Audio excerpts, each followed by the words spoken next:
Hello everyone. I'm Rob Elsworthy, Program Director at Toronto Film School, also a video game guy for many, many years. Today I'm being joined with Vince Leli and Patrick Ingoldsby, two titans in the industry. I'll let them introduce a little bit about themselves and what they've done in their careers, and then we will ask some questions of the guys, and then we'll open it up for Q&A where you guys can ask whatever you want. Within reason. There are NDAs that people have signed, so certain things we can't discuss. Why don't you take it, Pat? So tell me a little bit about your past here, your career. Okay, thanks, Rob, and glad to be here. I started in the video games industry in 1998 after a short career in animation at Nelvana, and I joined Silicon Knights where I met Rob many, many years ago. And I was a lead environment artist, and it was really when games were shifting from 2D into 3D. So it was already going through a paradigm at the time, and shipped a handful of titles there, was there for 12 years, including Eternal Darkness, Metal Gear Solid to Twin Snakes, and to Human, and then got to work on Darksiders, which was awesome.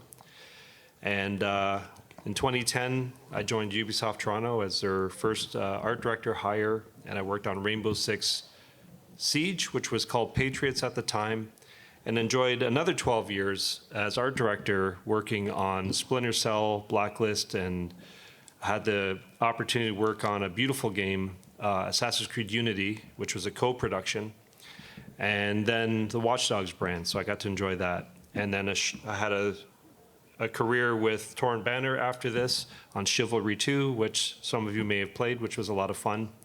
So I was in charge of all the post-launch live updates and the roadmap of content for that, so people could keep playing the game, and we kept fanning the flames on that one.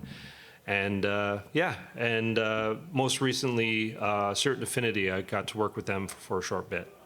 And yeah. All right, thank you. Vincent. Hi, everybody. Tell us a little bit about yourself. Yeah, so I've been in the industry for over 12 years in video games. Prior to that, I was in animation.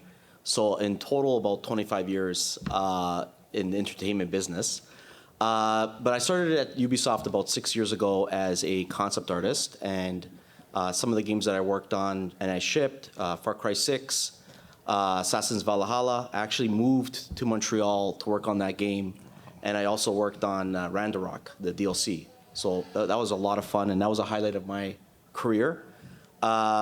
I also worked on a few unannounced titles that I can't really speak about, but right now I'm a concept lead on Prince of Persia, Sands of Time remake.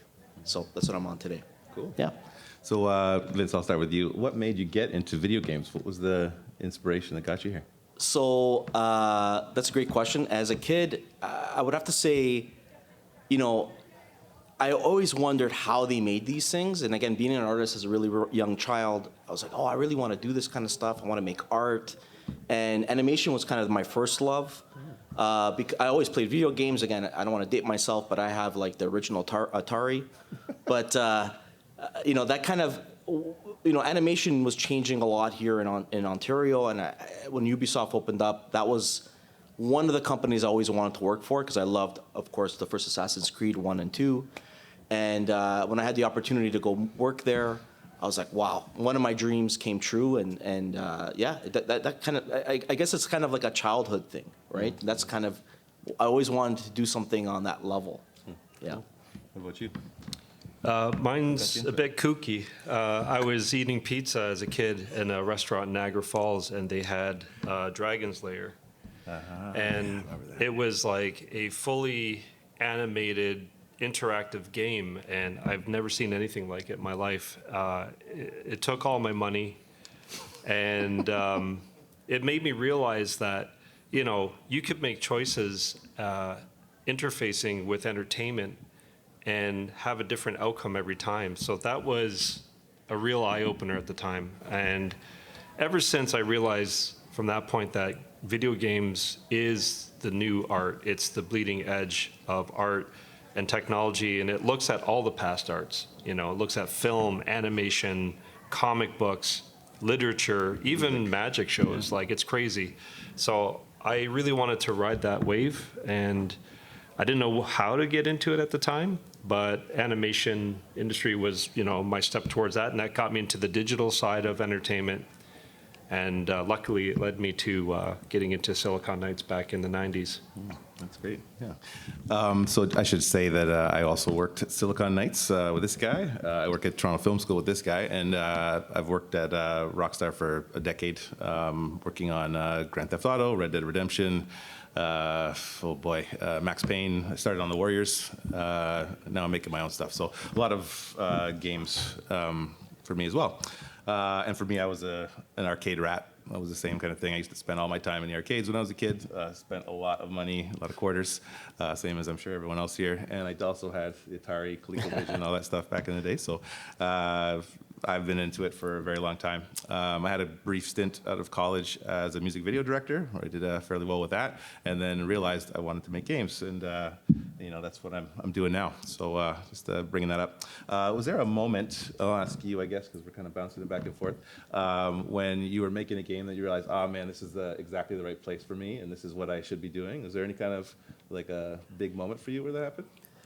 Yeah, I would have to say Far Cry 6, when I worked on that really, the team that we had there, even though it was crunch time and it was a lot of stress and, we were just like not really sleeping at the end of it. I would have to say the team that I had and the way that we worked together, that's when I was like, oh, everything clicked. I was like, I'm in the right place. This makes sense to me, right? Yeah. I was really, really, I was happy. I was like, this is what I want to do for as long as I can, right? Yeah. What about you? That's a tough question to answer. Yeah. I would have to say the first reawakening of appreciation that I had after grinding for so long was Assassin's Creed Unity, and I think it was because it was when the tango of technology and getting ideas into this medium of storytelling, really good storytelling with cinematics and compelling gameplay happened on that production. It was a very beautiful game at the time and very cinematic, and it made me realize as an art director, I really want to keep pushing towards cinematic immersion as really a style that I want to strive for whenever we make games. Yeah. Cool. Yeah. Excuse me. Hi there. For me, it was Red Dead Redemption 2.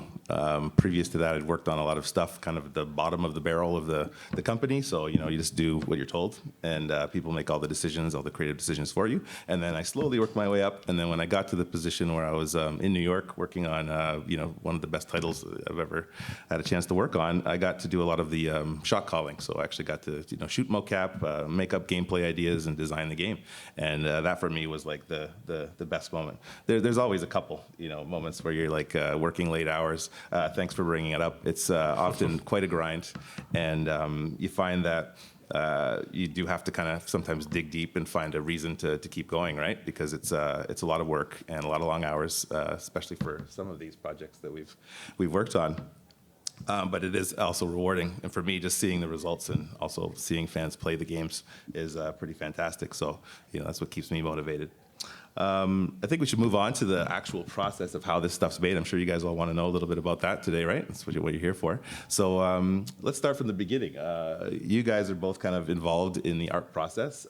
Usually there's a bunch of meetings and a kind of a golden era at the beginning of a game where people make the decisions of what the game is going to be about, right? And then we start tapping people in the concept department and the art direction to kind of come up with a look for the game and to kind of inspire everybody to do it. What are the first steps? I guess I'll start with you, Vince. Yeah. What are the first steps for you in the process, and who do you talk with first of all, and just give me a little insight into that. Yeah. So I'm always aligned with the art director. That's number one. Like that to me, this is like the art director is my god, right? That's the person that I need to align with, and I approach the art director very different than a lot of people. To me, I look at them as a client. So my job is to make them happy. My job is to make sure that what they need, I'm going to produce. So they usually come with some mood board, some ideas. Someone like Pat, very artistic, very, very talented. He can sketch and come with he can kind of do it for you, right? So it's easy to work with someone like him. But sometimes you deal with art directors that can't draw or can't really put together something. And it's just like mood board stuff and say, I want it to look kind of like this game, but you can't do that because you're not a photocopier and we can't use other people's games. So you have to come up with something different, right? So usually from the storyboard, what I'll start doing is I will start kind of sketching some ideas, really, really rough. And I don't really show that to the art director, the sketches. That's kind of for me to plan things out. But then what I like to do is I like to go onto the next stage, and I'll really go there really quick. I'll start doing stuff kind of like this that's a little bit more defined, and from my sketch. And from this point on, again, I'm gonna give a bunch of different options. I'm not gonna just use one option. But if you could see here, what I do is I have everything cut up. And the reason why I cut things up and I have different tonal values is because if Pat comes up to me and says, hey, I want you to change the color of the hat, okay? Or I want you to change the color of the vest, I can photo bash that in or just change the color very, very quickly. And I'll show you, I don't know if you want to ask more questions, Rob, because I can go through this whole thing and I'll take up the time. Okay. Well, let's see. I'm very fascinating. Yeah. We will have him at the booth after this, at booth 651, after the talk here. So if you guys want to see the whole process in detail, he'll be there with his laptop, and you can take a look at it with him. And I'm sure that'll be illuminating as well. Maybe we'll bounce back and forth between that Cool. stuff. But just, show us how it goes, because Yeah. it looks terrible at first, and I'm usually doing the same thing. You do some scribbles for yourself, and then you develop it up a bit, and then you get some feedback. And that's when it gets interesting, right? That's right. Yeah. So usually I'll come with from this point, from the sketches, I'll usually have about 3 to 4, 6 options for Pat to look at. So I'm using Pat as my art director right now, and then Pat will narrow it down and say, hey, I really like option 1 and option 3, and I want you to mix that together. And I want you to come up with this new kind of character. And I'll be okay. So let's just say we did that and we came to this process, right? I have a whole different kind of Photoshop file that I could show all that stuff too. But from that point, what I'll start doing is then the reason why I'm cutting this thing up, by the way, and if you see it within these files here, everything's cut up, and then what I'm doing is I'm going on to the, so we're allowed to use certain areas or sites that I can get photos from. Ubisoft allows us certain areas. So like, for example, Envato elements we're allowed to use. We're allowed to use textures.com. Splash, is it Splash? Is it Splash? Yeah, I can't remember the name of it. We can use Google. If we use Google, it's a problem. So you have to change it about 70 to 80% the photo, which is very difficult to do, right? So a lot of people say, hey, how do you make the face? So if you come to the booth, I can show you my process. I get about 5 to 6 different photos, bash them together. I use what Photoshop has inside here, Liquify tool. I will change it. You will never look the same. But I use photos because that is the fastest way, right? In AAA, it's about how fast you are. It's not how much, concept we move really, really quick. And it's not about the pretty picture. I think that's something that got lost, is that people think concept art is like marketing art. It's not. It's about getting the idea for the art director so we can move production on. It's not those fancy books that everyone buys, No, right? With all the no. high-end That comes at the concepts. end. That does comes exist, later, for sure. but that comes later. We're selling some here, right? Yeah. But it usually looks pretty gritty, and it just gets the job done. It's about communicating the ideas. That's right. Yeah. So, Pat. Yes. From the art director's perspective, what is it like working with this guy? If you were to It's do a lot that? of fun. Yeah. It's a lot of fun. And what actually is involved from your end? Like, who do you have to deal with? Who do you have to talk to? And how do you guys come up with the visual style for a game? Yeah, so from an art direction standpoint, you're responsible for coming up with a vision and establishing and forming a vision. So really the first step you have to make in an art director's role is having a conversation with all the creative heads on the project. So that includes game design, that includes working with the creative director, narrative team, and even, early discussions can have marketing teams involved if you have a marketing team by that point. And art direction is really the summary of a conversation, but from a artist's point of view, you add in your personal conviction of what you want to help define a style and look. And I try to approach art direction from a goals-based standpoint, forming those pillars, those style pillars, to really help the teams inform their choices, because really good art direction can develop a look for a game and the graphics like a wide paintbrush. And I think that's really important because, the essence of what we do shouldn't be about just the art director, but it should be about sharing the vision and really propagating that as much as possible. And then an art director's role at that point is to really coach and mentor those decisions and make sure, like when Vinny says, hey, Pat, I got 5 or 6 exploration ideas. What do you like?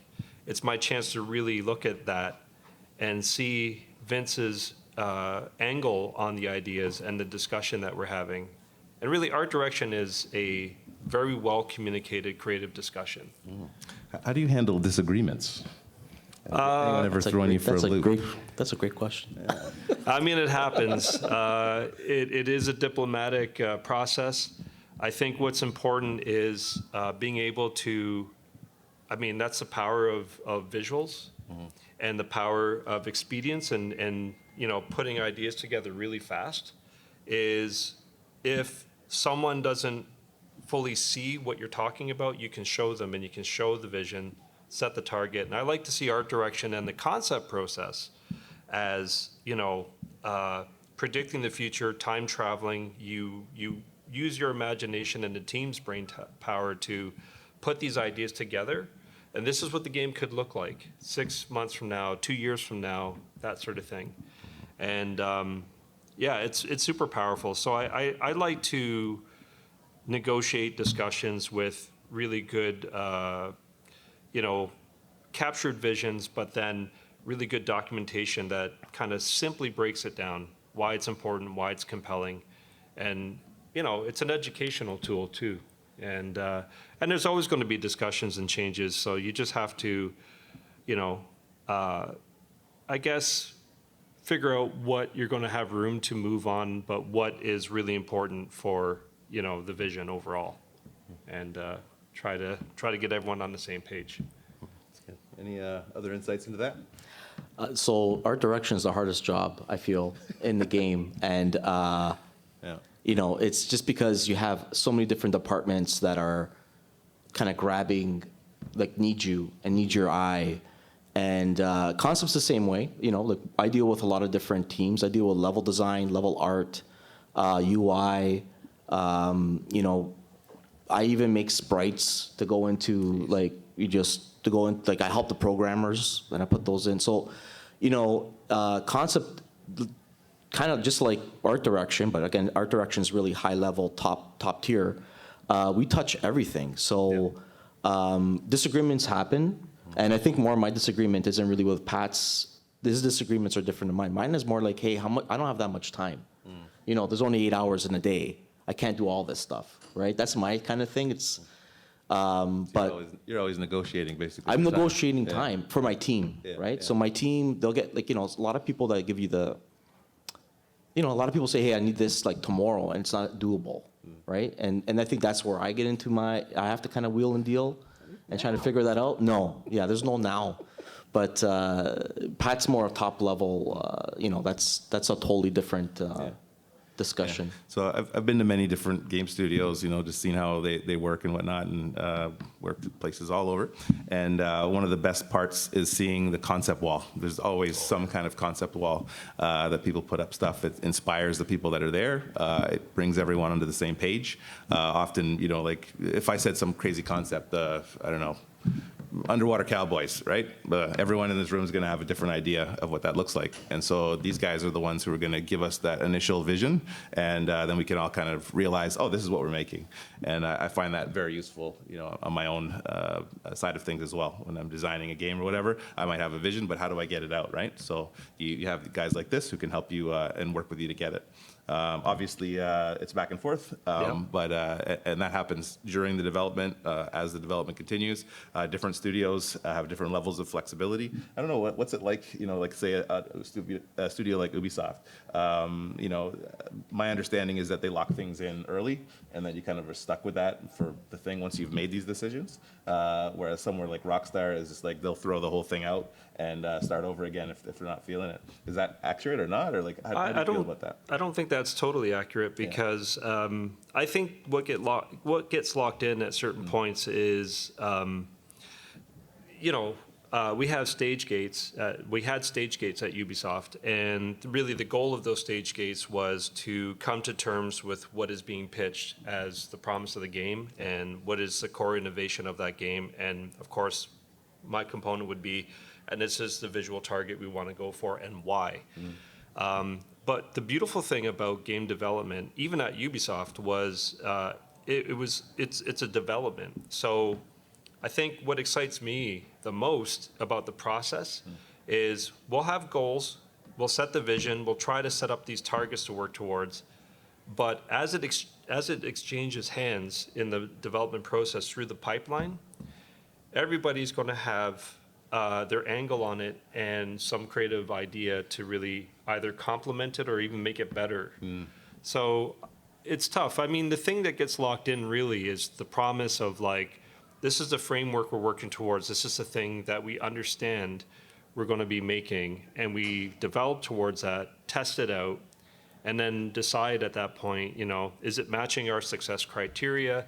Is it matching, is it fun? Is it compelling? Are we pulling the heartstrings the way we want to pull the heartstrings? And I think that's when that input system of, new decisions and negotiations and, creative solving comes through the process, through the entire duration of development. The process often involves trimming things near the end of production. And I want to get your guys' thoughts on that. Like when you have worked on something for a long period of time, like you've done all the concepts for a whole level and then it just gets cut, for instance, right? That can be, for an artist, like quite devastating. You spend a year of your life of your work and no one's ever going to see it until maybe the fancy book comes out later on, right? But have you guys had experiences like that, and how do you deal with it as professionals? I just go into the basement and cry for a little bit, and then no, of course. So yes, you do get upset sometimes, like I do, but I'm not gonna show that and say, oh my God, I'm bang. It's passion. Yes, it's passion. But you have to remember that you are getting paid, and this is a job, right? And you cannot be married to the art, saying, oh, this is my idea, and it's a job, and you're part of the pipeline. And if it's cut, there's a very good reason why it's cut, and then you have to move on. And that's something that I learned really early in my career. Yes, you have to be passionate about what you do, 100%. Otherwise, you're not going to have fun, and you're not going to enjoy what you're doing. But you can't be tied to the idea, because ideas change, right? Yeah. You're not it's not all about you, even though you feel like, oh, I did all this work, and it's all mine, and it's not. It's you're with a team. I don't know how big the Watchdogs get. Yeah. Oh, thousands. Thousands of people, right? Yeah. So you're part of a team of thousands. So you have to remember you're a piece of that, and you need to move on. The momentum needs to keep going. You have to ship this thing, and it all works out in the end. But you can't be defeated by that. If you're the type of person that's going to get defeated, it's going to be hard to go. It's the same as like feedback. I always tell people that. I tell students that, right? Oh, yeah. So like, if you can't handle feedback, it's going to be a very difficult industry to work in. Do we have any artists in the audience today? You have one back there, one here. Okay, look at that. Yeah. Get your work out there. Show it every chance you get. Don't be shy about getting feedback. And I personally, I look for the negative. I want it, right? I don't care about compliments. It doesn't really help you to improve. It's the negative stuff that gives you tips to work on. Negative, constructive is probably a better word for it. But that kind of advice is often much better. It helps you to grow as an artist. So getting a thick skin as a professional, very important, right? Oh, yeah. A lot of artists are very passionate. I'm one of those, right? But you're doing a commercial art thing when you're making video games, so you do have to be aware of that as you're working on it. And you answered that very well. We call that attribute resilience. And one quick story: we were working on Assassin's Creed Unity, and what was amazing about that game was it was initially intended to have multiple time anomalies in the city of Paris. It wasn't originally meant to be all the French Revolution. So team that I was in charge of in Toronto, we were responsible for the left bank, and that's the south of the Seine River. And one of the boroughs was going to be the World War II occupied France time frame. And then another slice we were working towards was La Belle Époque, which was, the 1880s when Gustave Eiffel met with Edison and folks like that. And it was all about invention of new technologies and stuff like this. We had, in the year, talk about time investment, we had developed full missions, beautiful concepts, and the vision for these time anomalies. And the decision came up from the core team in Montreal to just unify the whole thing as the French Revolution. And that's when you need to tap into your inner Bruce Lee and really look at it from a logical standpoint and not an emotional standpoint. What was wonderful about the opportunity to switch and throw all that work out was we had amazing concepts and amazing mission ideas, but would you believe in 2 weeks, our team was able to reformat all of that work to the French Revolution. And we made so many discoveries from the history of the French Revolution, like the Jacobins Club in Quartier, Saint-Germain, and Napoleon having his armies on the Champs de Mars, where the Eiffel Tower sits today, stuff like this. So it was like, we were so well-oiled at that point creatively that we were able to just remap the entire mandate in 2 or 3 weeks. And that was a lesson learned. It was like, part of the development process is also learning how to develop your pipeline. And if you have it strong enough, you can easily pivot to something new. And it ended up making the whole game better, in my opinion. Mm-hmm. Yeah. And all that research makes it very personal. And it's actually in the art book. You mentioned the art book. Yeah, all that stuff's in the art book, so which it is did get cool. seen. It did see the light of day eventually. So people can actually check out what he's talking about. That's cool. Man. What's the name of the book? That's The Art of Assassin's Creed Unity, yeah. Okay, there you go. Yeah. Plug in that. Yeah, there you go. Yeah, probably buy it here today. Do you have any thoughts like that? Any moments that things that got cut? Something you spent a long time developing? Oh my God. The baby with the bathwater? Yeah, that's it. Oh my God, so many things. I think every game that I'm on, every IP that I've worked on, like I would spend maybe 2 weeks on something, and then it doesn't work, and then it gets cut, and then you work on something again, and it gets every game. I would say the biggest what is when you're kind of in production and you're ending production, and everything's kind of getting into the game, and for example, Far Cry 6, I worked on fake branding, so fake branding in the game, and they do that so that you feel immersed, right?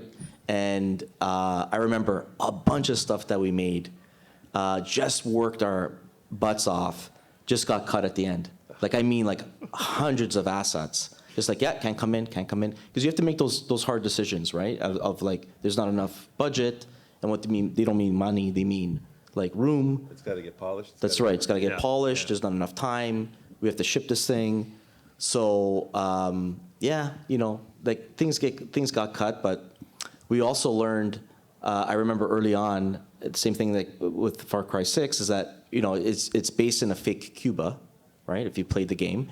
And our scope changed early on, right? Because we thought, we were like, let's make things kind of look like really handmade and, distorted in a way. And then Ubisoft's really, really great at this. They hire people that they're Cuban professionals. Like they're like, no, listen, it's not that Cuban people they don't have the talent or they have the education. It's just they don't have a lot of times the means to reproduce like a sign, right? Yeah. So it's not that it looks ugly. So don't make things with your left hand, because that's what I was kind of doing because I'm right-handed. But they're actually artists, so you have to make it look really pro, and that changed the whole branding from the beginning. So we had a lot of branding we scrapped, and then we had to redo it and polish it up. So yeah.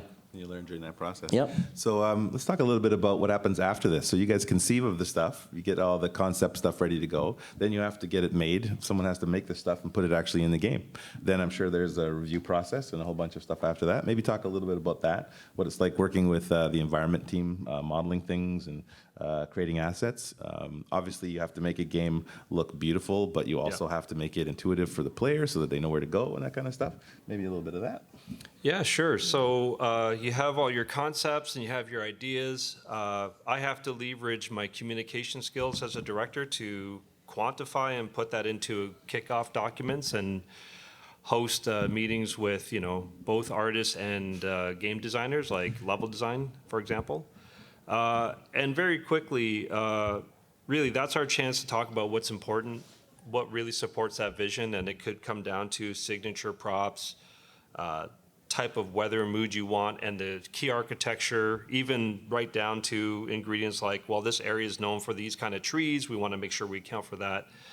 And anything that really, clarifies the ingredients that you want. And you hand that over to lead artists, and the lead artists will, and they should already know a lot of this stuff because you kind of give them heads up and you have regular check-in meetings with your team before they have to do it. But their goal at that point is to really, itemize, break things down, work with production managers, do time estimates, and then get things in at a certain level of quality so that they could quickly block stuff in. So very early days, the development looks like gray blocks or white box kind of process, and some assets that will help us get like a benchmark beauty corner. That stuff will be focused in first, so the team can figure out how they're going to make their shaders, how they're going to develop and hit the quality bar and determine their budgets, like poly counts and things like that, and LODs.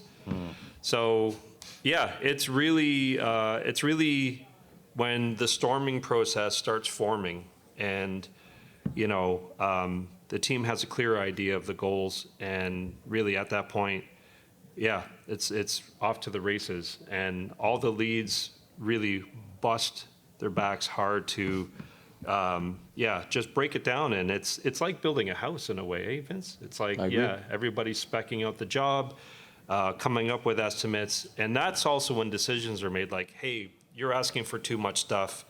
We have to figure out what's most important. So you have to triage that stuff and do a bit of Eisenhower matrix process to, Yes, I have a quick story here. So on Red Dead Redemption 2, I was doing some of the gameplay stuff, and one of the things I thought would be fun to do as a player would be to go through windows, and sneak in and out of back doors, that kind of stuff, and sounds great. We went to the art team with that, and they were halfway through building the world already, and no window was the same height or size or anything at all. Metrics. And so the ask that I was asking for was like, just think about how much work that would be, right? Even like a building on a slope, for instance, right? Like how high is it to the window? How do you bridge that gap if someone's going to get into it? So there was just like endless problems that are created just by having a great idea. So if there's any designers in the room here, right? Like there's there we go. It's important to kind of remember that there's also realistic expectations. There's guidelines. There's jump heights and cover heights and that kind of stuff. There's a lot of terms that I'm sure don't make sense to everybody here. Oh yeah, you got it. But that's something that you have to kind of be aware of when you're making games. Did you have any similar stories like that?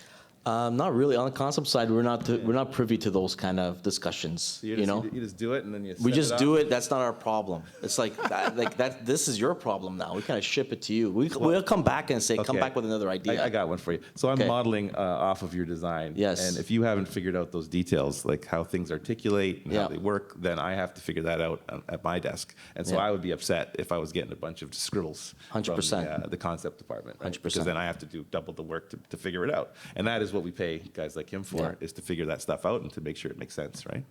Yeah, you'll get a call-out sheet. You'll know what, you, when it goes to the modeler, you have, the concept artist has to have all those worked out. You don't want to really, we want to communicate with the 3D modeler. It's not that we don't want to.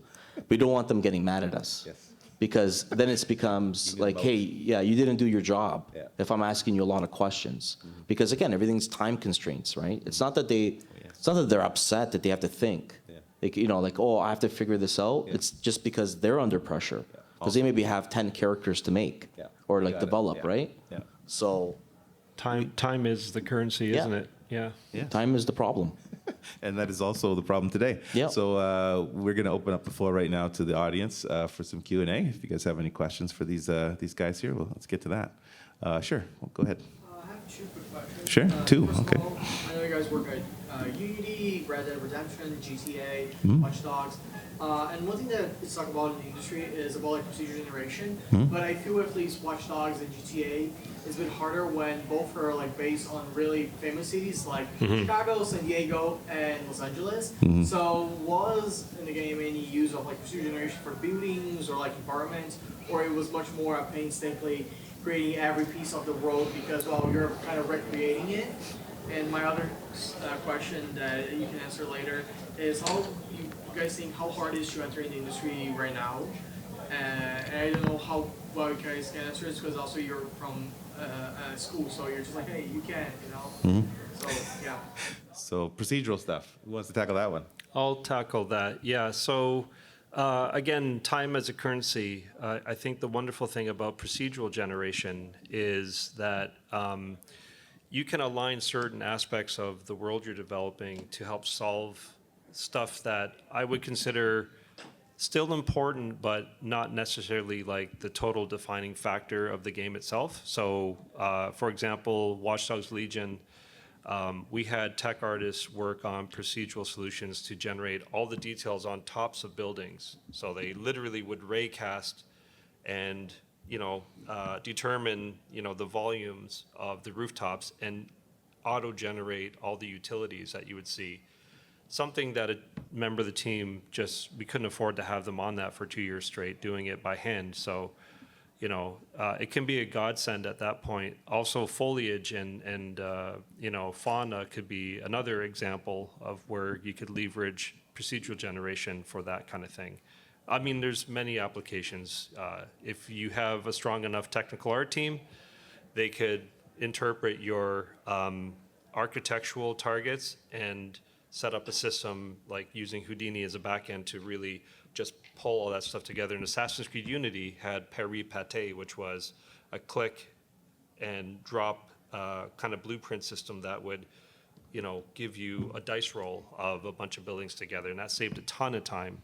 And then you can open it up and then swap building pieces if you didn't like what it gave you, stuff like that. So I hope that answers that question. In 10 minutes? No, they're saying time's up right now. Well, no, it's not. And what was your second question? And It's about industry. I am now Oh. university student for Ingoldsby. yeah, We're here till 45. So. Yeah, I don't know. It's just like every time you see the news, the layoffs, like like crunch time. So I'm just like, how hard is actually getting into? Because unfortunately, right now there's a lot of like, how hard? Because about also like LinkedIn or all from just like the go Yeah. jobs or you apply and never heard back from it. So I'm just like, as someone who works in the industry a lot, would you say right now is a hard time to get into the industry? Yeah. Vince, I'll pass that to you. Okay, so no problem. So that's a great question, and I get asked that all the time. Okay, so here's the short answer. It's never been easy to get into the industry, right? It's never been like, hey, I'm gonna go to school and I'm gonna learn art and I'm gonna just get this job and it's Here's gonna my be diploma. super. Hire me. Yeah, it's not. That's not the way it works, right? And I use this word, and a lot of people think maybe it's bull, but it's not. If you don't have the passion, really, you have to have the passion to want to do this, then you'll get in. It'll happen, but you have to keep on it. And I use this phrase also. I'm a forever student. I'm always learning new tools, new 100%. things. So I'm evolving. Where I was as a 20-year-old compared to where I am today as a 48-year-old, I'm totally different as an artist. I've evolved, right? So you have to stay with it. And that's why I tell a lot of students, like, yeah, listen, I had a part-time job. I was not saying that dishwasher is a bad job. It's a great job, but I was a dishwasher. And then I did stuff on the side, right? Like, you can't just expect, I'm done school, I got the diploma, I'm gonna get a job. You didn't pick an industry that is easy. You picked art, Okay, and that goes for programming. We're all artists. Okay. Yeah. So you pick something that you have to have passion for. If you think that it's just going to be, I got the diploma, I got the education, I'm in. It doesn't work that way. Networking. Right. That's huge, huge. Pat's probably the most loved person I ever met in my life. Okay. People love this guy. So that's, that's kind of the rapport you want to have. You want to get along with people. That's another thing I tell students. Try to get along with each other. Those are your peers, right? Don't make enemies. You never know. If I got a job somewhere, right, and they're looking for junior programmer, and I'm like, oh, I remember Bob. I liked him. I'm going to send him a message on LinkedIn. That's how it works, right? So that's I tell everybody that. Going to school thinking you're going to get a guaranteed job, no industry is like that, unless you're becoming maybe a medical, like a doctor. Possibly. Maybe. I think to be fair, there is market conditions that it is a saturated market at the moment. Yep. But to your credit, I really agree with you on the fact that you have to put energy and passion into the hustle, 100%. And I always found that successful students who manage to get over that bridge of graduation to landing a game job was even going out to socials. Like I just did a talk at Hamilton Game Dev Drinks and met a bunch of folks that are starting out their own companies, and I mentor them now and stuff like that, which is really exciting. So networking, it's worth that investment in time for sure. Yep. And it could cut the difference for sure. Yeah, for sure. Networking, again, the grit that you have, so keeping at it, that's super important. And as everyone here already mentioned, contacts, that's going to be everything. So going out to the events, meeting people, going to game jams, that kind of stuff, that's how you meet your peers, right? My first game job, with this guy's company, or where he worked, was through another student that knew what I did, right? So it's all about that for getting game jobs. Sorry, we don't have any time for more questions. We're being So sorry. getting the bums rushed today. 651. Yeah. Booth number 651. That's right, yeah. Booth 651. We will 651. be there right 651. after this. Yeah. To answer any more questions that you guys have. And Thank you, everybody. Thank you for coming, everyone. Okay, thank you.